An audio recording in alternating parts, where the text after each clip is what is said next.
class, we're now on 21.7. We're going to be looking at fission, the atomic bomb and nuclear power. There's another type we're going to look at fusion, and that's in a couple of sections coming up. So, although natural radioactive decay cannot be triggered or prevented, so we cannot do anything about the rate of decay in any way, scientists have learned to how to make isotopes undergo other nuclear reactions. So that's what they call artificial radioactivity. It's induced by the bombardment of certain nuclei with subatomic particles or atoms. And these are produced, so they're produced either by other nuclear reactions or in a particle accelerator. And a particle accelerator is also called cyclotrons, or atom smashers, another term if you haven't heard of cyclotrons. They're these large machines that contain magnetic track where small electrically charged particles are made to impact one another at high speed. So they're going to contact with each, basically crash into each other at high speeds. There's a place in Switzerland that has a particle accelerator. It's called Large Hadron Collider. I know I'm not saying that right, and I know I've heard that name millions of times, and I still don't get it right. It's about 27 kilometers in circumference and is built in average depth of 100 meters below the surface, which is pretty far down.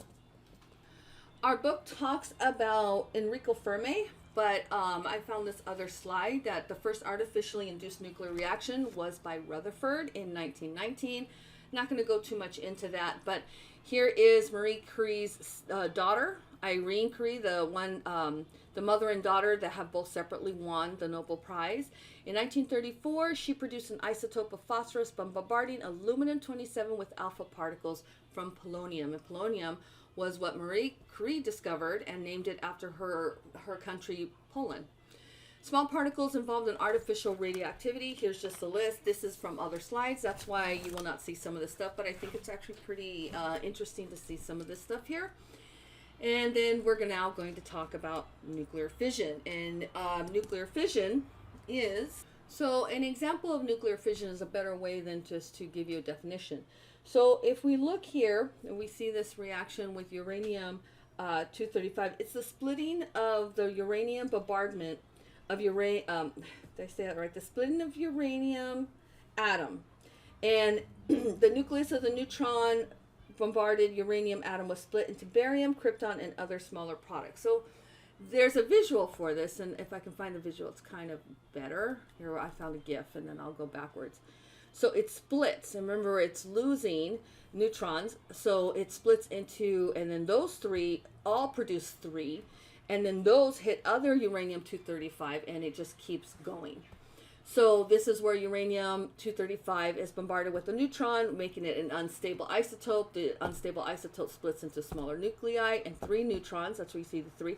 Then those 3 hit another one. This is a chain reaction, and this generates the release of a large amount of energy called atomic energy, and this is how the atomic bomb was made, and it is a very small amount of mass that needs to have to do this. So if we take a step back, that's what you're seeing here. So you don't see the visual of this, but that's where this 3 comes from. So this bombards with this, and then it then changes, and through the decay we end up with different elements, and then 3 neutrons, which will then repeat the process and repeat the process and repeat the process. Not all isotopes are capable of undergoing nuclear fission. The most stable uranium is uranium-238, and it does not undergo fission. And that's what we're looking at here in this particular section is fission. Uranium-235 is described as fissionable because it is the one that goes under fission. Because subsequent fission reactions cause an exponential increase in the number of neutrons produced, a fission reaction can quickly grow out of control. Pretty much that GIF shows you, if one produces 3 neutrons, those then hit another 3, and those hit another 3, and those hit another 3. It just keeps going, and that's where this is the basis of the atomic bomb. Each round of fission generates heat, leading to an explosion in a very short period of time, and this is very, very quickly happening. So this is happening upon happening upon happening. Nuclear fission, a large nucleus splits into 2 smaller nuclei via reaction with the neutron. Fission, small nuclei can be accelerated to smash together to make a larger nucleus. both fission and fusion. Fusion is not one that we've covered yet, but it is coming up in another section. I think it's 11.9, 21.9. Fusion releases more energy per gram than fission. So there's two different ways of doing this. Again, we can take a look at this. It hits one neutron, then that breaks up into two different atoms, but there's also three neutrons with that, and it's the same thing. Two atoms are produced, three neutrons are produced, and it just keeps going. Let me see it one more time. There's the three go in contact with the other uranium-235, and it just keeps going. This is also a depiction, but no gift to it. This is the same thing I was showing you. Neutron comes into contact, and then from there it just splits, and it goes into different atoms, and so forth. So fissionable material, that's what this is called, because it is actually allowed to do, it can go through the fission process. Natural uranium is less than 1% 235 uranium. So remember, what we look at on the periodic table is usually the most abundant. And so uranium-235 is the most isotope non-fissionable. There's not enough uranium-235 to sustain a chain reaction. So what does that mean? Well, 235 can handle a fission process. However, even though it's abundant, it's not fissionable. This is where we create these, this whole thing is by artificially inducing radioactivity through the bombardment. So we can force this to do something. So to produce fissionable uranium, the natural uranium must be enriched in 235. This should actually say 238 uranium, not 235. So 235 is the fissionable isotope. 238 is the most abundant non-fissionable. So 238 it's not the one that can be under fission, but we need enough of 235 to create that fission reaction to be able to do this. I hope I'm not messing you guys up. That was an error on my part. So again, uranium-235 is fissionable. The most abundant stable is what you consider stable in these is uranium-238. So that's an error here. That should be an 8. But it's not fissionable. And we need to produce a certain fissionable uranium in order to have this 235 uranium to do this fission process. I know I just messed that up. A chain reaction occurs when a reactant is in the process. When a reactant in the process is also a product of the process. That's exactly what you see in that GIF, where it occurs on one, and then that one produces something else and comes into contact with it, and then that goes. So it's just like a kind of domino effect. It just keeps going. So that's where the self-amplifying reaction, it's just going on its own. It's not, once you start it, it just will not stop unless it runs out of enough of the uranium-235. So that's what is called with the critical mass. A critical mass is the minimum mass needed to sustain a chain reaction. So we need to have enough. Like I said, there's very small amounts of this. Extremely small amounts are needed, but it still has to be enough to allow this chain reaction to occur. So we need a critical mass is the minimum amount needed to have this happen. And here's now another one where you can see that it goes from 1 with 3 produced. Those end up coming into contact, and 3 more. And it's just this huge, huge effect with a lot of energy with each one of these being given off. And this is another one where you can see it is, so you can see there's krypton and barium, and you can see that these show this, but it can also show different elements.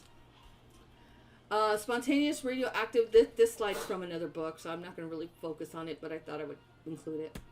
Spontaneous radioactive decay and nuclear fission have clear differences. So if we look at spontaneous radioactive decay of a parent isotope always produces the same daughter isotope, so that doesn't change.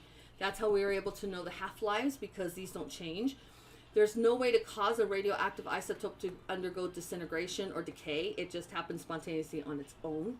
The natural decay of a radioactive atom has no effect on the decay of the surrounding atom. So even if one decays, that's not a guarantee that anything else around it is also going to start the decay process. With nuclear fission, creates a mixture of different product isotopes, and that's what you see from those pictures. Nuclear fission can be triggered by impacting a nucleus with a low energy neutron. So this is where the artificial radioactivity comes from. Neutrons given off by the fission of one atom can trigger fission reactions in the neighboring ones. So behavior can impact other neighboring atoms, where unlike with the spontaneous radioactive decay, that doesn't happen. Okay, so they use this unbalanced fission reaction to answer the following questions. So remember, these have to be balanced regardless. So how do we make sure they're balanced? Well, we have to see what's going to happen. So we have 235 plus 1. So this top one, we have 236. So if we add these together here, we end up with 90 plus 143 is 233, but that's not enough. It's got to equal 236. So there has to be 3 neutrons in order to have this all add up to 236. 92 is here. If we add these together, this is 92. That balances them out. And the 3 matches what we've been showing in that picture. So I'm just going to kind of jump ahead and cheat. So when you see there, here's the 3, and this balances on both sides. If a neutron produced in the first reaction initiates another round of the same reaction, how many total neutrons are produced? So if you have 3 and you square it, it's 9. And basically what it's asking for is the neutrons. How many are being produced? And you can look at the picture and you can see that 3 are going to impact others. And with each one, it's going to just exponentially multiply this out. I hope I'm making sense on that. Don't worry about this. I'm not going to ask that question in the bottom. This is just to get you to understand what's happening with the neutrons. All right, so now we're looking at nuclear power. If you read this before you got to the problem parts, nuclear power just sounds wonderful. I mean, it doesn't give off the waste that coal does. It's really efficient, in the way it generates electricity. We use about 20% in the United States, but yet other countries use this for about 70% of electricity. And then the heat boils the water, and then we can use that steam to turn a turbine, which ends up generating electricity. So it's a plus. But there's also downsides. There's not, the problem in Japan was a big deal. And that caused a lot of concern and made people look at their own countries and what was going on with nuclear power. And as far as I know, I don't think that thing has still ever been. I should check on that before I respond to that. Anyways, there's ridiculous amounts of radiation all in that area where those people lived, where when the Fukushima, I think it is called. I did that lecture prior, and now my mind went blank on it. I strongly suggest you look at Wikipedia. It's pretty bad. So a nuclear reactor, this is what one looks like. This is the steam, and it can turn the turbine, which puts out electrical a current here. So what happens is that there's fuel rods, and these fuel rods, so let me jump ahead here. Let me jump to this first. So what nuclear versus coal burning power. Nuclear uses about 50 grams of fuel to generate enough electricity for 1 million people. Coal uses about 2 million kilograms of fuel to generate for the same 1 million people. That's why I say very tiny amounts have massive energy. No air pollution for nuclear. Coal burning produces all the bad smog and everything else, and the sulfates that produce acid rain. It produces CO2, which is adds to the greenhouse effect, which causes global warming because it's a blanket. It traps all this in. So nuclear looks really good, but there's a downside, and that's we're controlling the reactions that have so much energy. One way to control a fission reaction is to keep the mass of the fission material below the critical mass, so that it doesn't allow this strong to sustain that chain reaction, get it out of control. Another way is to interfere with the chain reaction by inserting control rods. And control rods, you can see, are right here. That's what these little rods are, and they are covered between fuel rods, and then the reactor is this whole thing. Water gets pumped in, and the water, that's what this arrow comes here. It's the steam, and it takes it out that way. Okay. So superheated pressurized water, that's what this is, and it comes out, and that's where the steam goes in. But water comes in this way. And there's another picture I have of it, so I'll show you. So these control rods are raised and lowered to maintain the required level of the fission needed to produce the heat in nuclear plants.